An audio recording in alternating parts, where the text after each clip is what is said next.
Bafunyaniswe bengenayo intsholongwane yeCorona oomatiloshe bechweba lase Monti. Abamatiloshe basebenze kwinqanawa ekuza kuthunyelwa ngayo iigusha eziyi-60,000 eMbindi Mpuma. Kumiselwe amanyathelo angqongqo ngenxalenye yedabi lokulwa ukusasazeka kwale ntsholongwane.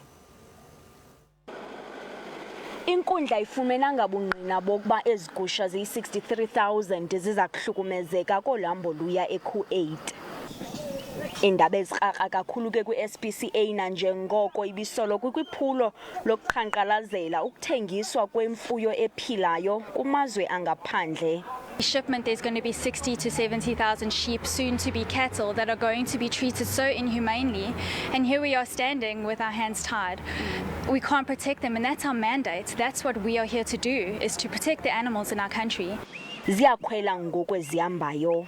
Kusenjalo ukuqhambuka kwesifo iCorona kube yoyona nto ijongwa ngamandla kule nkqubo. Who have been out at sea for 20 days. They don't show any symptoms or signs of the coronavirus. Port Health has actually given us a green light, so we are looking to go.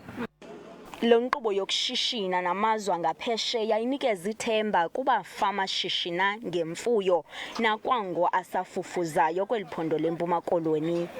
Eyona njongo kuqinisekisa ukuba iimpula zikaLjaca ziyaxhamla kule nkqubo kwaye iphondo liphambili ekuthengiseni inyama ebomvu newulu.